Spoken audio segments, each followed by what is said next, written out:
Hello again, welcome back to the potting shed. Today I want to do a care guide for this here Ficus Benjamina. This is a variegated type of ficus, otherwise known as the weeping fig.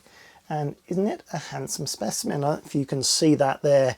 It's actually got a plaited trunk or stem. The ficus, when they're young, have got very pliable stems, so they grow them up nice and long and then they plait them together. So this is actually two plants plaited together. I think it looks really nice. So if you've just picked one of these up from your local houseplant store or nursery and you'd like to know how best to look after it, stay tuned because I'm going to explain everything.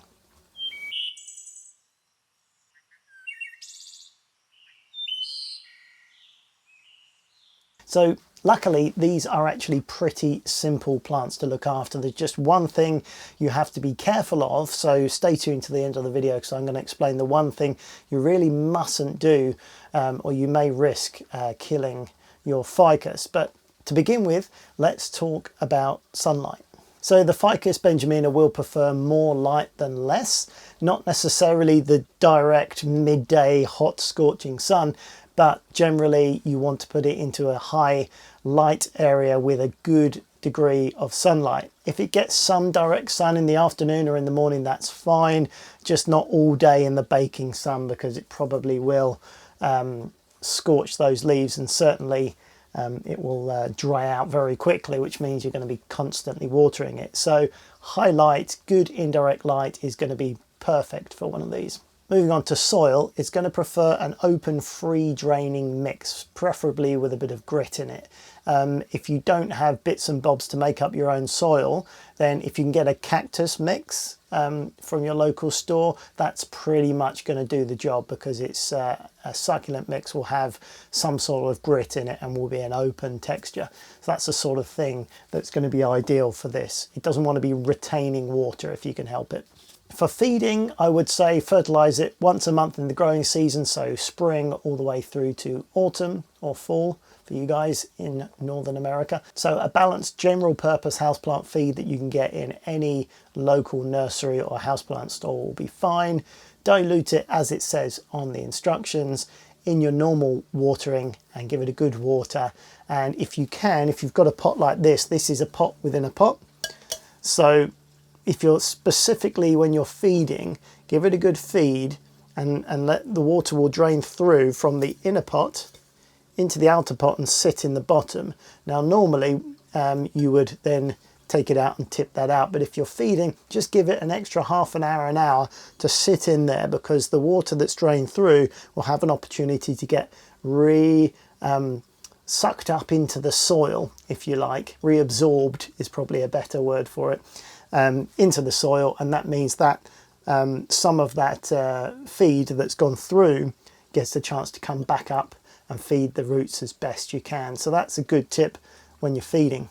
So on to pruning. Now the ficus does appreciate a prune to promote extra growth, if you like. So as you can see, this one particularly would be suited to be kept on a desk at work or on a tabletop, because it'd be nice and high up and you really get to appreciate that plaited trunk. Now other ficus you can get in a floor standing thing, sort of 5 foot tall, and it has that really nice weeping habit. That's more of its natural habit. This has been clipped. So if you want to keep this, I would once every, I don't know, a couple of months in the summer, if it's growing well, you're going to get pieces that are just going to keep growing and growing and growing. So just prune them down to maintain the look, if this is the look that you want to go for.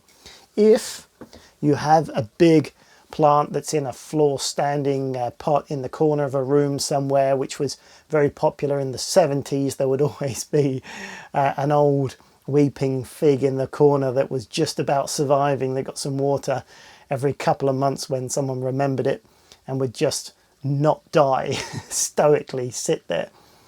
But if you've got something like that, or a healthy one, trimming it will just keep the foliage more compact. If you want it really just doing its own thing and falling about everywhere, sorry, dropped my notes, that's fine as well. So trim it as to how you want to do it. Trimming stimulates new growth. So if you want lots of nice compact growth like this, then trim it periodically, and what you'll get is new growth coming out from further down to keep it nice and neat and tidy. And that really is a good look for something like this. It does look really nice. So wait until you've got some long stems and just trim them down easily with a sharp pair of scissors, and that should do it fine. Lastly, let's talk about watering. So these figs will appreciate a little bit of dryness in between watering. So the idea is water it well and then let it dry out for a period. Keep an eye on it, because as I just said, if this is in full sun,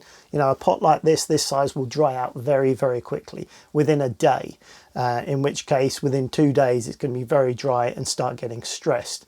If it's in a bright location in an office, 2 or 3 meters back, I don't know, 6 or 7 feet away from a window, then it's not going to dry out half as quick. Is it in air conditioning? Is it in central heating? All these things will govern it. So all you can do is just keep an eye on it. What does the surface feel like?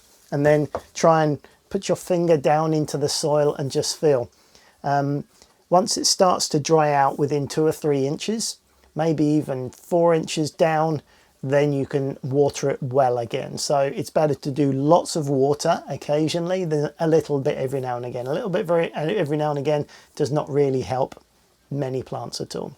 And on the subject of watering, the one thing you really mustn't do is just keep these constantly wet. The roots of the Ficus Benjamina will not tolerate sitting in water for long periods of time. That's the one thing you can probably do to kill this plant.